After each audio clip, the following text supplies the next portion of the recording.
Hi there, welcome back. The quarterfinals underway. Francisco Bustamante taking on Reyes. We can join it with a 9th rack in progress. The score is 4 racks all. There's the short jump cue. Here's Francis stabbing down. He looks to be queuing on the left of this, but he does queue across. Well, that was... Well shot. One for the lads in the slips. That was a true jump shot. Just making sure that the ball didn't get any damage from the metal floor here.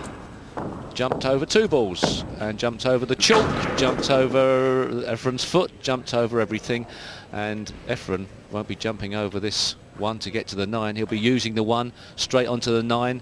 The easiest peasiest of wins in this rack. Filipino equivalent of yardy yardy yardy. Clever clogs. Have a bit of that.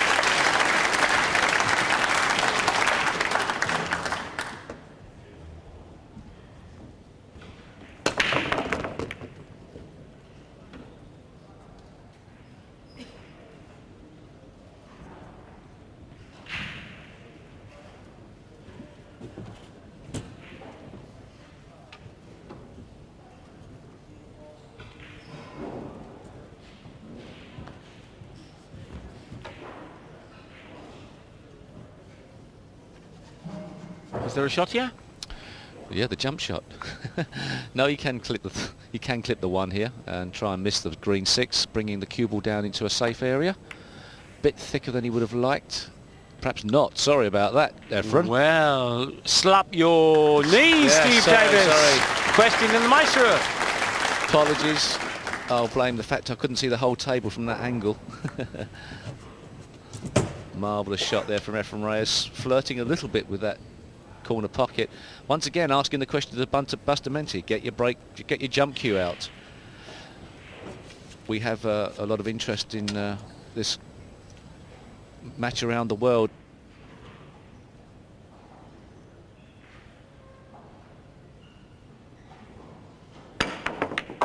Oh my God, he's gone 2 and 1. What a shot that was.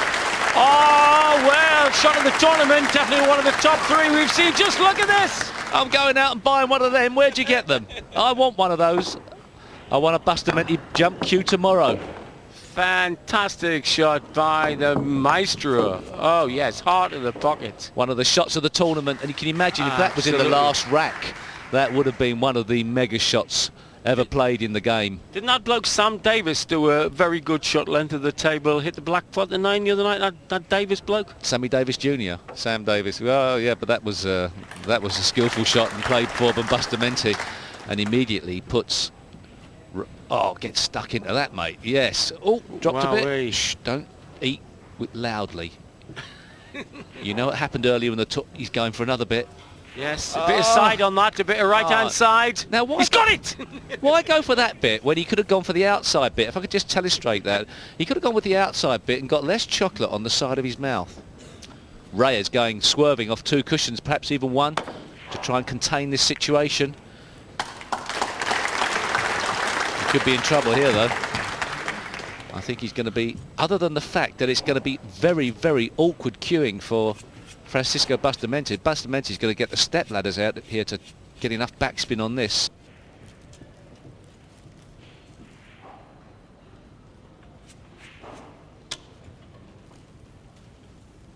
Oh, he can just get by it without having to jack his cue up in the air. He's going to be rammed up behind this 7 ball and the 8. Race to 11, I'll remind you. And this could be very, very tight in the later stages. 2 choices for Reyes. The 2 cushion escape round the back of the 9 or the 1 cushion escape.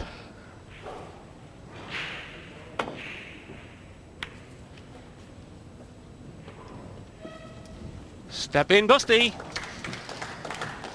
Yes, but not as easy to step in as you would initially think. That 5 ball has made this 2 missable. And also the positional side of the shot is very difficult as well. Yeah, he could sling the white, having hit so thin. Well, no trouble then. sweet on the red. He made that look very easy. He's not ideally placed on the 3. Cue ball will be going away from the orange 5, and if at any time you're confused as to the order of the balls, just check along the bottom of the screen. Most of the time we show which balls are left remaining on the table and which balls and the order of which they have to be potted in. This is a straightforward sequence we've seen many times before. And always remember, you are allowed to billiard or to plant from the low ball to a different ball. Say the 6 is on the pocket and you're on the 1, you're going to roll up and knock it in. And if the 9's looking adjacent, you can whack the low ball into the 9. Bit of a dodgy shot there by Bustamante, getting a bit of unwanted spin on the ball. It's made the cue ball stay closer to the cushion than he wanted, but a great recovery.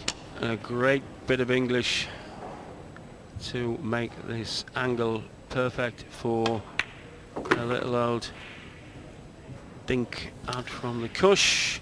Stop shot needed here, 5 apiece.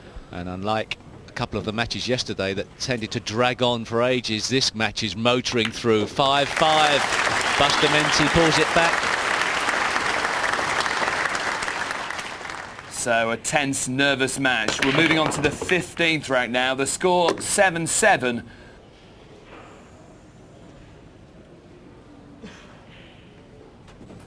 Reyes frustrated with the break. Not as much leg kick there. And that 1, once again, if the 1 isn't going in the pocket for Reyes, it is making its way to that head cushion, as it's known in head string cushion, as it's known in 9-ball pool. The bottom of the table for snooker players, the top of the table apparently for pool players.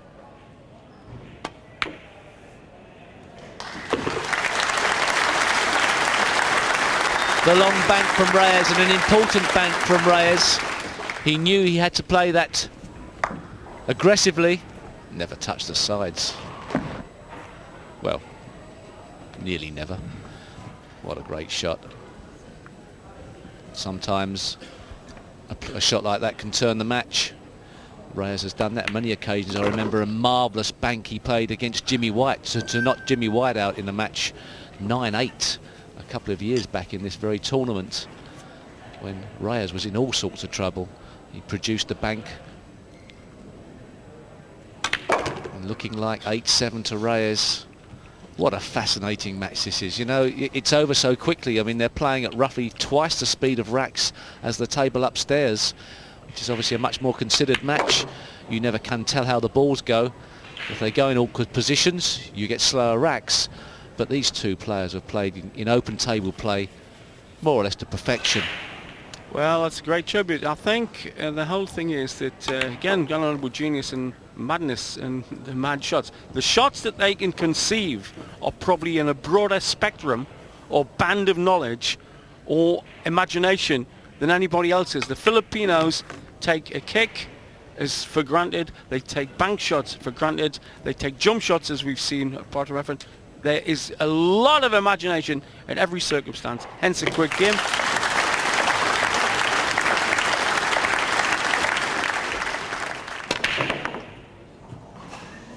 Oh, what an unlucky break. How did that cue ball get up in that pocket? Just have a look. Every rack of 9-ball is a different split. How did the cue ball make its way into that pocket? How unlucky is that? And that probably equals the bad luck that Francisco had in rack 2 when he was so unfortunate in scratching. But at this critical stage of the match, obviously the mistakes and the bad luck become magnified. Here we go then. Don't see any problems other than that the brown's a bit adjacent to the pink, so there's limited angles and attack there. Yes, I wondered there whether Francisco Bustamante could have knocked that brown into the pink away from the pocket, but obviously it must pot quite easily past the brown 7 into open play once again. The only problem where the 4 is that he has less options to get back on the 5.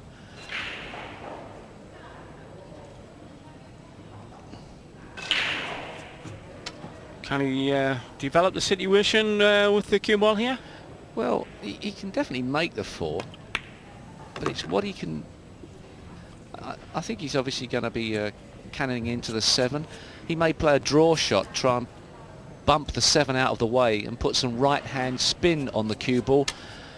The only thing that would ruin that would be some sort of line-up of the 7 on the 5. He got round the back of it. No need to get any closer to the 5 than that. Confident play by Bustamante at a time when confidence is needed. It's around this time in the match that the nerves start to increase. Just didn't like the bridging position of his hand there. He's awkwardly placed on the cushion. Very strong bridge though, strong fingers. Well, Earl reckons, talking about that bridge, Earl Strickland told me that the Brits, when he saw them first time about 5 years ago to Muscovy, you have to learn the loop bridge to get maximum effect, he said. Do you agree? Must you use the loop bridge 90% of the time? Well, the loop bridge is strange, you know. From a potting perspective, you want to sight down the cue. So if you use the open bridge, as Francisco Bustamante has used there, you can sight the shot easier. So obviously from a potting perspective, as snooker players are only potting machines, so to speak, that the open bridge is important. But for feel and touch and control of a large ball, the loop bridge is also a very important weapon. A variety of bridges used by Francisco in bridging the gap to come back to 8-all.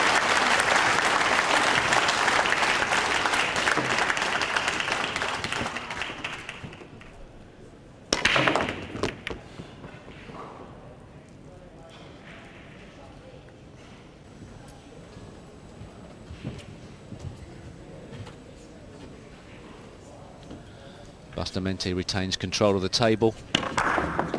Once again, that back heel completely coming up to the floor, and actually Bustamante could very well get a sponsored logo on his sole of that foot. It's in show quite a lot. Frank Bruno's the other person I know that can have one of those. That's right. Maybe a soul food store.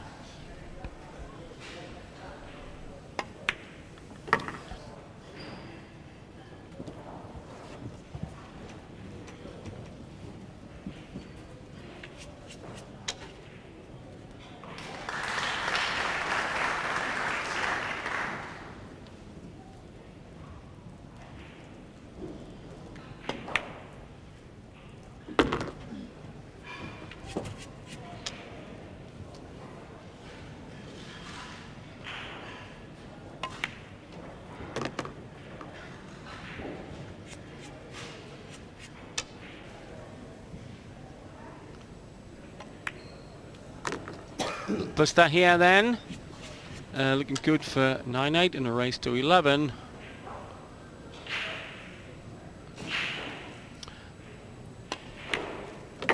Heart of the pockets. Somewhere down the line there's going to be a critical point in this match where the balls don't go in open play and a big decision has got to be made and a big rack is won. It hasn't happened yet. It would be unlikely if the whole match was played without that most critical moment, but at the moment in open play Bustamante is very much on course. He retains the break off.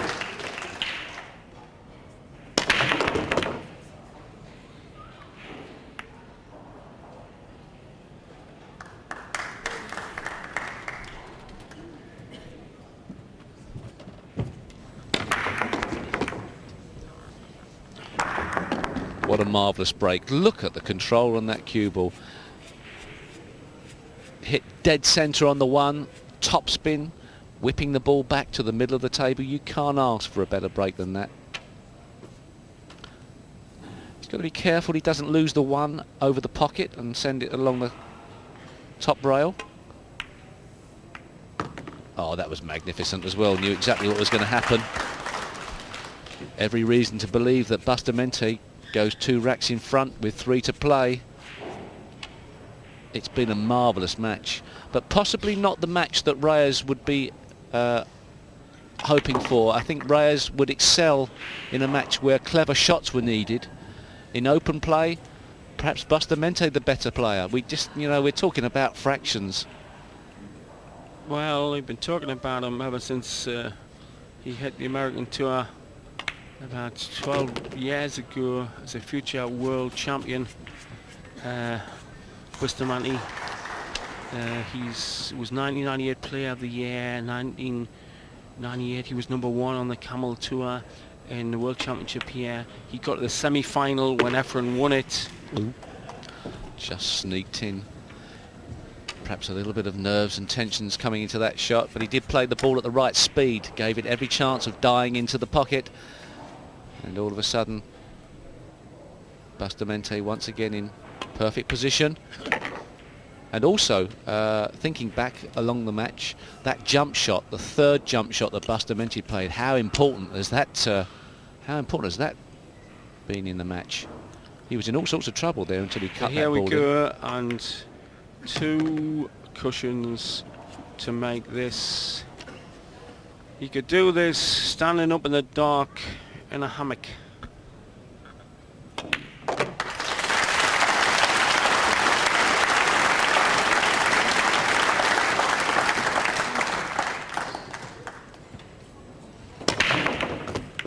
Great break, got a bit of action on the one he didn't want, on the cue ball he didn't want. Oh, but look how the one is landed. Game over, you'd reckon. Very much. Monstrous break again from Bustamante. Didn't like what happened to the cue ball. It got a massive kick off the green 6.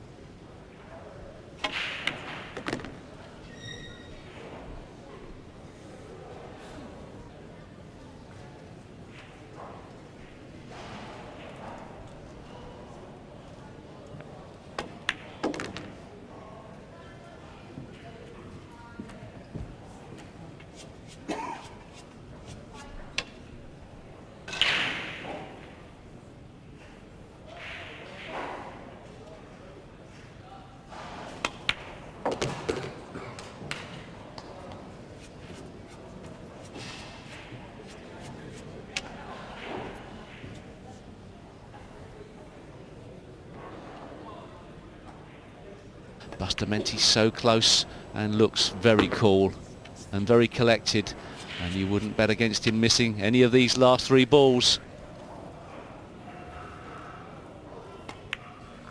Trickles the green in.